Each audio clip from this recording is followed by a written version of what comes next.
Dear Patriots, before the news starts, please subscribe to our patriotic channel by clicking the subscribe button. Give us a thumbs up to this video. Don't forget to leave your opinion below in the comments section. Share the news on Facebook and Twitter so you friends see it. Thank you. The Las Vegas gunman had plans to attack something even bigger than Vegas Music Festival. If the Las Vegas mass shooting didn't seem bad enough as is, it turns out that the shooter had plans to make it way worse. It looks like the Route 91 festival was not Stephen Paddock's first choice of places to attack. It was just revealed that Paddock had booked an almost identical room set up at the Blackstone Hotel overlooking one of the biggest music festivals in the world, Lollapalooza. The discovery was made by TMZ, who pointed out that Lollapalooza was held from August 3 to 6 this year, and Paddock's two rooms were booked from August 1 to 6 and from August 3 to 6. Luckily for all of the festival goers including Malia Obama, Paddock mysteriously didn't show up for either of his bookings.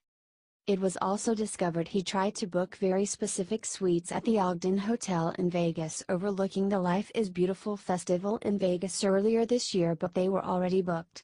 That festival had over 45,000 attendees per day.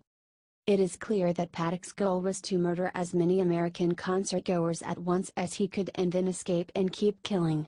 It is good that he is dead, however, we need to figure out why he did it and who helped him before something like this happens again.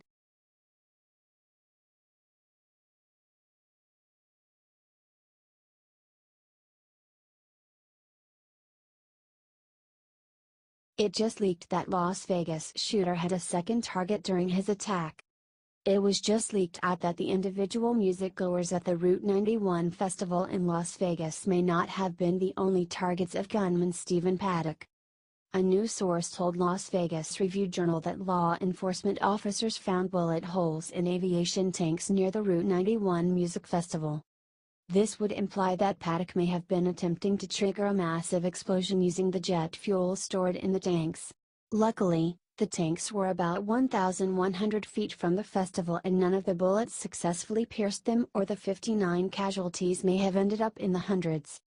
However, this again would show a huge level of planning for him to have picked a spot that would allow him to aim at both civilians and the tanks. A level of planning not commonly seen for one person to do alone. As more and more information on this comes out, the story seems less likely to be a simple lone wolf scenario. That's why it's very important to share this info out and let everyone see it for themselves.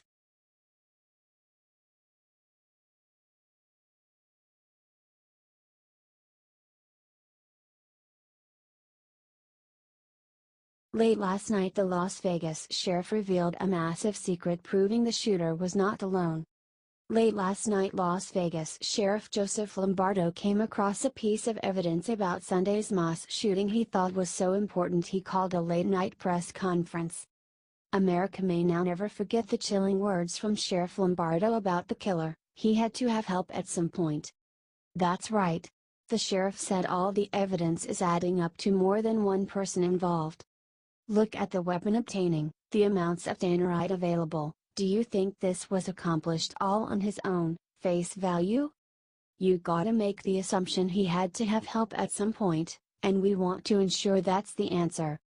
Put two and two together, another residence in Reno with several firearms, okay, electronics, and everything else associated with it, large amounts of ammo, a place in Mesquite. We know that he had a girlfriend. Do you think this is all self-facing, individuals are just, without talking to somebody, sequestered amongst themselves? Come on, folks. If you add this new statement with the receipt released by a Mandalay Bay hotel employee, who allegedly served the shooter during his stay, which showed two guests ordering food, it makes the whole thing seem far more suspicious.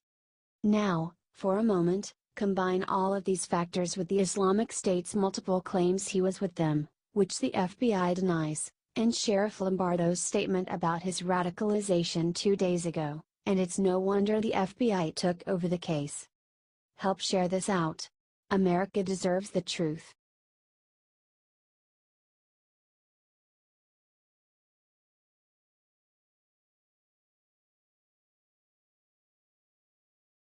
This former CIA operative just risked everything to tell the world what really happened in Vegas.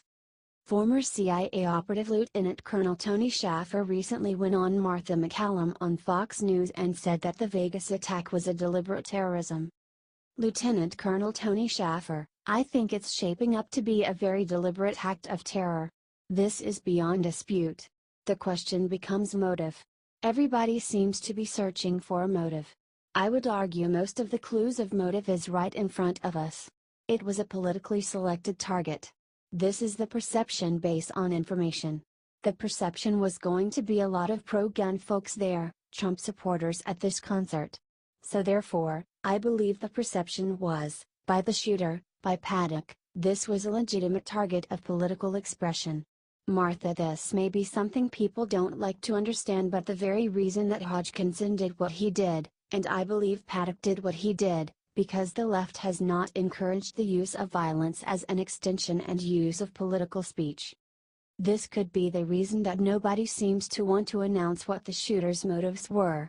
Share this everywhere if you want to know why he did it. This needs to come out now.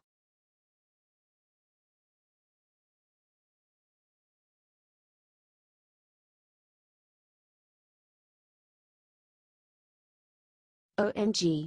The Las Vegas sheriff just let loose and released massive secret about shooter. This is huge. The Las Vegas sheriff gave a press conference at 5 p.m. Pacific time today. The Las Vegas shooter was living a secret life according to Sheriff Lombardo. Watch the insane video below. Sheriff Lombardo, investigators have spent the last 72 hours combing through the life of 64-year-old Stephen Paddock, to produce a profile of someone I would call disturbed and dangerous. Stephen Paddock was a man who spent decades acquiring weapons and ammo and living a secret life, much of which will never be fully understood. He meticulously planned on the worst domestic attack in United States history. ISIS just claimed responsibility for the attack, twice, earlier. Who do you think was behind the attack? Get this video out there. There was something going on in Las Vegas that needs to get out. Share this with every conservative you know.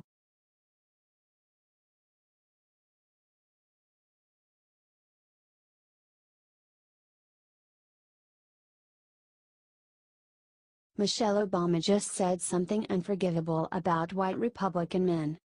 Michelle Obama is not graceful. She is not kind and intelligent. She is a rude and disrespectful race baiter.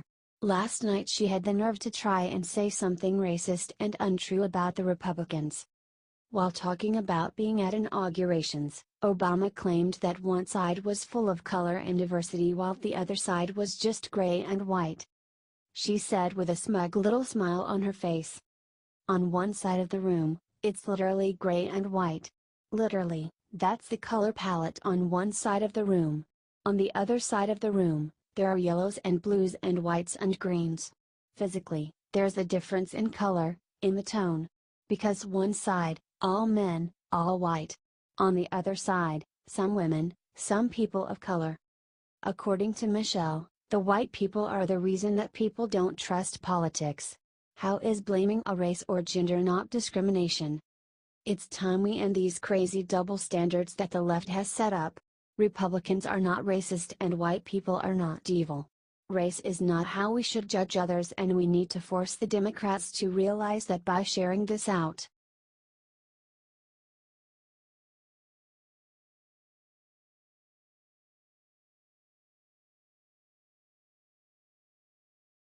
After entering hospital, Trump walked to this Vegas victim and witness miracle. President Trump showed up to Las Vegas on Wednesday after the deadliest mass shooting in U.S. history. This was literally a day after his visit to Puerto Rico to see the devastation after Hurricane Maria. You won't see the following video of him in Las Vegas on CNN. The president went with University Medical Center's Trauma Center to go visit some of the responders. The moment you are about to watch is tear-jerking. The caption below the video was the following: "I will never lie down when the president of this great country comes to shake my hand. There may be plenty of issues in this country, but I will always respect my country, my president and my flag. Shot in the leg or not, I will stand to show my president the respect he deserves." The video was posted by Thomas Gunderson. "We cannot be defined by the evil that threatens us," Mr. Trump said after seeing Nevada Governor Brian Sandoval. "We're defined by our love, our caring and our courage." Mr. Trump said that when the worst of humanity strikes, that the best of humanity responds. We can see that in this video. Spread this video everywhere. We need to make show the whole nation how wonderful our president was today. The media isn't sharing it. God bless this country. Screw the Vegas shooter. The American spirit shall overcome the horror we witnessed from Sunday. Thanks, Patriots.